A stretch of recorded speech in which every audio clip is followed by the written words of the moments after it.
ngende Juba nga Uganda eganye naye ng'ekirooto kyange kizikiza renga tekigaana tekola birala era bwe natuuka eringa buli we nalengeranga akalongooti nga ndowooza waliwo ki radio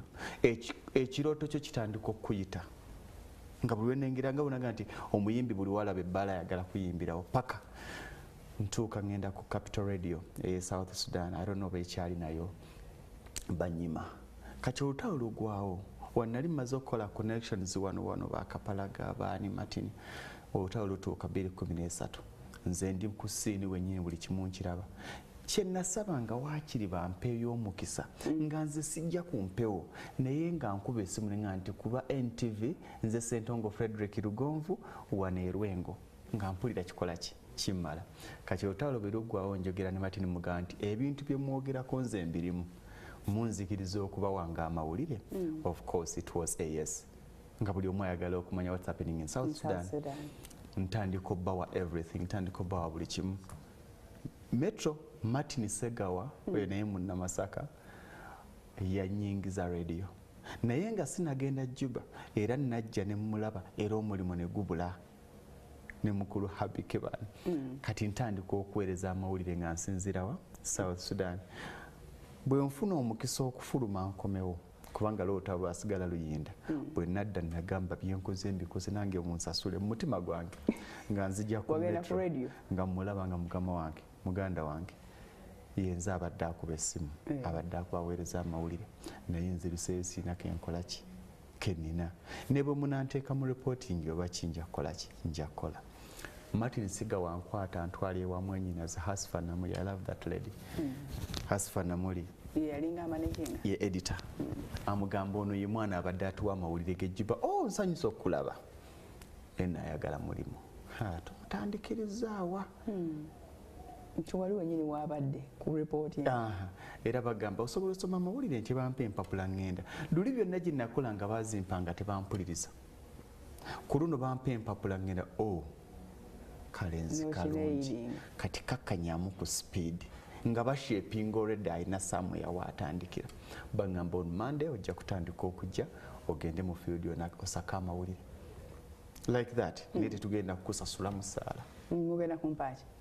tewali musaala nze mu kusooka banyambye na buyambi okunyingiza nze mbagambye temufaayo nja kukola gwe nga kyobaze ki nti kemunampa omukisa ne mbayingira mujja kuwaliriza bozinsasula mwagala temwagala naye mulaba temuzinsasula waliwo ajja okumpulira asobola okuzimpa nga ngenda mu field on Monday nga ndeeta amawulire olunaku lwe nasaka amawulire gaali ga polisi ntuuka ssaawa 7 bulletin ya ssaawa meka 8 kompyuta sigimanyi nnyo baŋŋamba ga typing empola mpola ngenda okumaliriza omukyala ng'ageze ku mpewo agamba gindeetere she is so experienced nti waskolanga bullet naje editingira ku mpewo notawulira nga ananaagira njimutwalira bwe nagimuwa agisoma on air lwe lunaku lwange olusooka okuyingirako mu studio za radio ate luli wagenda ku area was it Arian nagenda mu production wasomera script awo tebakutwala mu studio ku radio nkompewo gye boogerera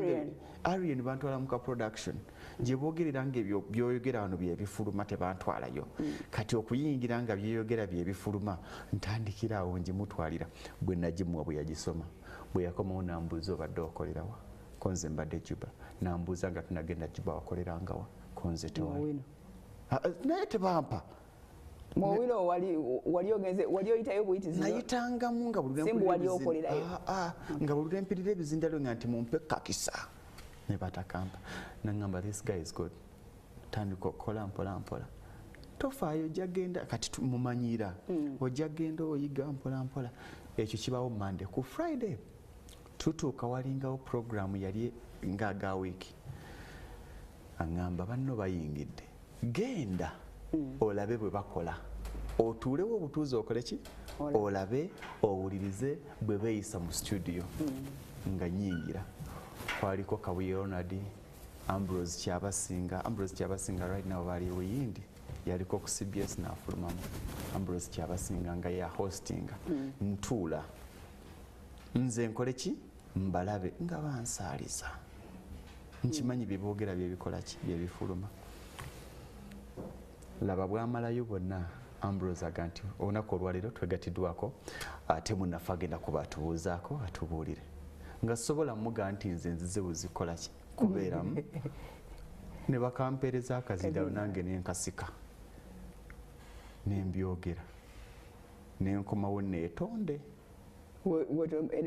ewa boss nti sikikoze mu bugenderevu naye nange eddoboozi ddungi kwata kati eno sitole giyisemu gyo gy'okubawo.